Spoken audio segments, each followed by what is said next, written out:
Y থাকবে, হইতে পারে এক্স এর পাওয়ার। দ্বিঘাত সমীকরণ বললে পাওয়ার হবে 2, তাহলে এক্স এবং ওয়াই দিয়ে গঠিত হলে সেখানে এক্সও থাকবে ওয়াইও থাকবে, হইতে পারে এক্স এর পাওয়ার 2, ওয়াই এর পাওয়ার 2, এক্স ওয়াই সঙ্গে আছে, পাওয়ার যোগ করলে 2, শুধু এক্স ওয়াই নাই হইতে পারে, শুধু ওয়াই এক্স নাই হইতে পারে, এক্স ওয়াই কোনোটাই নাই এটা হইতে পারে। এই option X square Y square X Y plus C. এখন এই প্রত্যেকটা জিনিসের একটা সহগ আছে, সবাই একটু সহগগুলো মনোযোগ দিয়ে বুঝবা। এক্স স্কোয়ার সহগ কত বলো এ, ওয়াই স্কোয়ার সহগ কত বি, তারপর তোমার বলো 2xy এর সহগ কত বলো, 2xy এর সহগ কত এইচ, এটা কি ঠিক আছে? দেখো 2xy মানে মনে রাখো 2x কিন্তু ইম্পর্টেন্ট, এইচ না, 2x এর সহগ কত এইচ, এইচ ফাইন গুড। তারপর বলো 2x এর সহগ কত জি, কথা কি ঠিক আছে? আছে ভেজাল নাই। তারপর 2y এর সহগ কত এফ, তুমি দেখো এখানে কতগুলো সহগ আছে, এটা ইম্পর্টেন্ট। সি শেষ, তুমি দেখো এখানে কতগুলো সহগ আছে, এটা ইম্পর্টেন্ট। এটা কোন দেখো, তোমরা কিন্তু বই পড়ছিলা বৃত্ত, বৃত্ত এক ধরনের কনিক্স, বৃত্তের সমীকরণ তো এমনই ছিল, অলমোস্ট সিমিলার ছিল, পার্থক্য ছিল বৃত্তের সমীকরণে কোনো এক্স ওয়াই যুক্ত কোনো পদ ছিল না, ছিল না, বাট বাকি এরকম ছিল। এখন দেখো সব ধরনের কনিক্সের সমীকরণে এই পদটা থাকবে, এর মধ্যে এক্স স্কয়ার সহগ হচ্ছে এ, ওয়াই স্কয়ার সহগ হচ্ছে বি, 2x এর সহগ হচ্ছে এইচ, 2x যুক্ত পদের সহগ হচ্ছে জি, 2y যুক্ত পদের সহগ হচ্ছে এফ, আর যোগ হচ্ছে সি। এই সবগুলা নিয়ে একটা তোমরা পড়ছো, ফার্স্ট ইয়ার পড়ছো, একটা নির্ণায়ক ফর্ম করবা। কি করবা? নির্ণায়ক ফর্ম করবা। ইয়াসমিন বলছে স্যার অঙ্ক করাবেন না, অঙ্ক করানোর আগে তো বলতে হবে আপনারা কি অঙ্ক তো করাবোই, পেশেন্স, হ্যাভ পেশেন্স।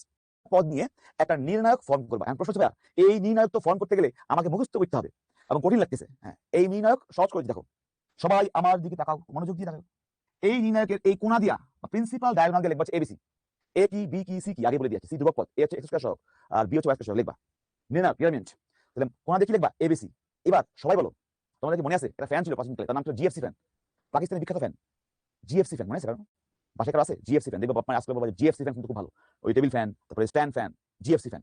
তাহলে এখন না সৌরভ আমার জুনিয়র, ইস্তেক সৌরভ আমার জুনিয়র, এখন তুমি মনে রাখবা দাদু ভাই জিএফসি ফ্যান, ওকে মনে রাখি। সবাই তাকাও এখানে কি আছে, জিএফসি ফ্যান, এখানে কি আছে জিএফসি ফ্যান। আমি তোমাকে শর্টকাট বলতেছি, প্রথমে লিখবা এবিসি, ওকে। এবার GFC fan GFC fan GFC fan GFC fan ছাড়লে কি লাগবে, আহ কি বাতাস, এই দেখো আহ এইচ, আহ কি বাতাস, আহ কি বাতাস, শেষ, আহ কি বাতাস, আহ কি বাতাস, শেষ। মনে রাখার নিয়ম, যদিও ফানি বাট এটা খুব ভালো মনে থাকে। এবার দেখাই, সবাই দেখো তো মনে রাখবি না, সবার মনে থাকে দেখো তো, দেখো আমার সঙ্গে করো একসঙ্গে, নির্ণায়ক নির্ণায়ক, ঠিক আছে, এ বি সি, দেখছো GFC fan, wow GFC fan, আহ কি বাতাস, আহ কি বাতাস, শেষ। মনে থাকবে এটা, মনে থাকবে সবার? এই যে নির্ণায়ক কিভাবে ফোন করতে হবে, সবাই কি বুঝছো এটা? সবাই এটা বুঝছো? এইটা বের করার পরে এইটার মান বের করবা, মান মানে ভ্যালু। যদি মনে রাখবা যদি এর মান কোনো কারণে শূন্য হয়ে যায়, শূন্য হয়ে যায়, তাহলে এটা কিন্তু কখনোই বৃত্ত, পরাবৃত্ত, উপবৃত্ত, অতিবৃত্ত হবে না। কি হয়ে যাবে? এক জোড়া সরল রেখার সমীকরণ নির্দেশ করে। বলছিলাম যে কনিক্সের মধ্যে কিন্তু এক জোড়া সরল রেখার সমীকরণ লুকায় আছে, দেখাইছিলাম ওই যে, মনে আছে পেয়ার স্ট্রেট লাইনস, ওইটাই।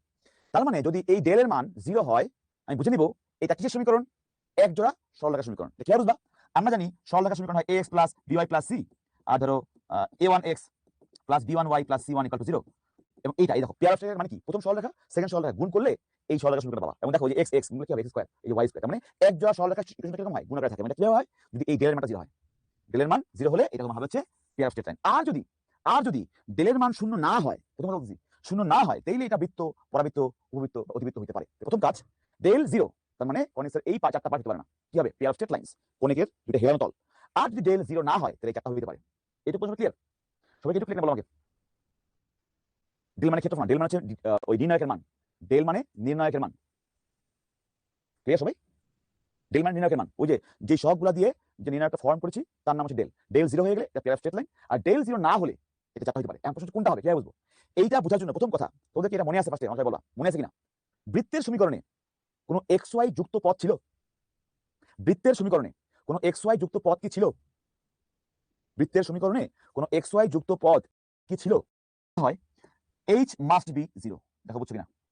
বৃত্তের সমীকরণ হইতে গেলে এইচ শুড বি 0, এক নাম্বার কন্ডিশন। দুই নাম্বার কন্ডিশনটা হচ্ছে বৃত্তের সমীকরণ, মনে দেখো এক্স স্কয়ারের সহগ আর ওয়াই স্কয়ারের সহগটা কি ছিল? সেম, 1 হইলে 1, 2 হইলে 2, 3 হইলে 3। তার মানে এই সাধারণ সমীকরণটা বৃত্ত হইতে গেলে এক্স স্কয়ারের যে সহগ আর ওয়াই স্কয়ারের যে সহগ এটা সেম হবে। এইটাই আমাকে বলে দেওয়া আছে a = b। দেখো বুঝছো কিনা? প্রথম কন্ডিশন এইচ শুড বি 0, দ্বিতীয় কন্ডিশন এই এক্স স্কয়ারের সহগ আর ওয়াই স্কয়ারের সহগ শুড বি সমান। আর তিন নাম্বার সমীকরণটা হচ্ছে দেখো, এটার নাম হচ্ছে বৃত্তের ব্যাসার্ধ। আমরা বলছিলাম কিন্তু যে g square plus f square minus c, এটা কিন্তু বৃত্তের রেডিয়াসের ফর্মুলা, বৃত্তের ইকুয়েশন আমরা পড়ে আসছিলাম। এবং বৃত্তের রেডিয়াস কখনো নেগেটিভ হতে পারে? হয় না, বৃত্তের রেডিয়াস কি হবে? Positive or 0। এই তিনটা কন্ডিশন বুঝলে আমরা পারবো করতে। একদম প্রশ্ন করছো জিমিন প্রশ্ন করেছো যে সাধারণ সমীকরণটা কিভাবে আসলো। এটা হচ্ছে ওই যে সঞ্চার করছি ESP ইমন